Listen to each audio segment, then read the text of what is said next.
बच्चा हो या बूढ़ा, मर्द हो या औरत, इलेक्ट्रॉनिक मीडिया हो, सोशल मीडिया हो या प्रिंट मीडिया हो, आज हर जगह सिर्फ एक ही नाम देखने को और सुनने को मिलता है, मोदी मोदी मोदी।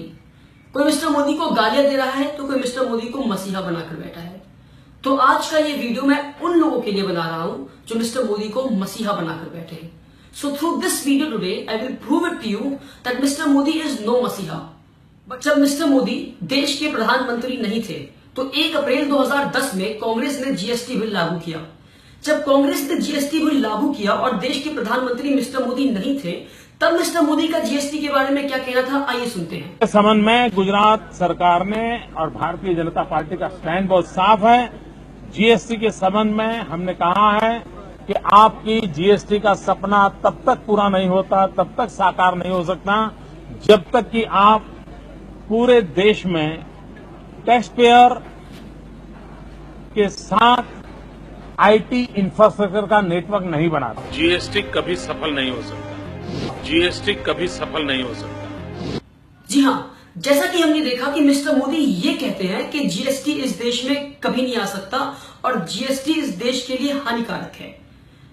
पर अब जब मिस्टर मोदी देश के प्रधानमंत्री बन गए हैं, तब उनका जीएसटी के बारे में क्या कहना है, आइए सुनते हैं। जीएसटी का मतलब है great step by team India. GST का मतलब है great step towards transformation. GST का मतलब है ग्रेट स्टेप्स टवर्ड्स ट्रांसपेरेंसी। अब मिस्टर मोदी जब देश के प्रधानमंत्री बन गए हैं, तब वो कहते हैं कि GST is great step towards transformation and great step towards transparency. तो इससे यही साबित होता है कि मिस्टर मोदी देश का भलाई नहीं चाहते हैं। जब वो ऑपोजिशन में थे तो वो ऑपोजिशन वाली काम कर रहे थे, अब जब वो प्रधानमंत्री बन गए हैं तब वो जीएसटी के लिए बोल रहे हैं। तो इससे यह साबित होता है कि mister Modi is no messiah, but he is a simple politician who has been playing his dirty politics for the past so many years. जब मोदी जी देश के प्रधानमंत्री नहीं बने थे और कांग्रेस एफडीआई यानी कि फॉरेन डायरेक्ट इन्वेस्टमेंट लागू करने की कोशिश करता है और मिस्टर मोदी तब ऑपोजिशन में थे, तब उनका एफडीआई के बारे में क्या कहना था, आइए सुनते हैं। भाइयों बहनों, कल प्रधानमंत्री ने जो निर्णय किए हैं, ये निर्णय चौंकाने वाले हैं।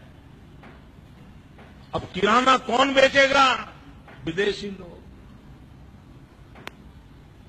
चाय कौन बेचेगा? विदेशी। चावल कौन बेचेगा? विदेशी। गेहूं कौन बेचेगा? हल्दी कौन बेचेगा? मिर्ची कौन बेचेगा? इसके लिए विदेशियों के लिए दरवाजे खोल दिए। हमारे देश के छोटे छोटे व्यापारियों की दुकानों पे ताले लग जाएंगे। ये निर्णय दिल्ली में बैठी हुई सरकार ने किया है।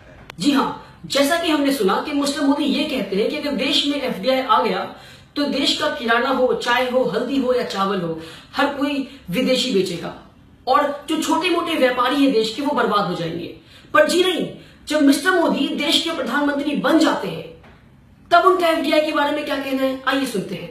भारत में भी बहुत बड़ी मात्रा में विदेशी पूंजी की जरूरत है। फॉरेन डायरेक्ट इन्वेस्टमेंट की आवश्यकता है। और जब मैं एफडीआई कहता हूं तो मेरे दिमाग में एफडीआई एक साथ 2 विषय लेके चलती है। दुनिया की नजरों में एफडीआई है फॉरेन डायरेक्ट इन्वेस्टमेंट, लेकिन उस समय मेरे दिमाग में है first develop India.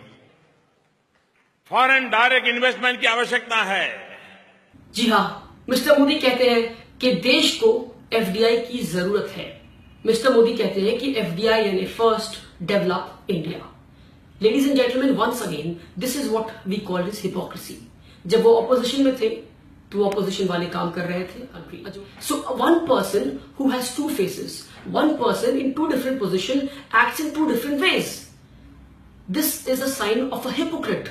So hence proven, ladies and gentlemen, that this man is no masiha. Modi ये कहते हैं कि उनको देश के एक पर्टिकुलर कम्युनिटी की औरतों को उनका हक दिलाना है।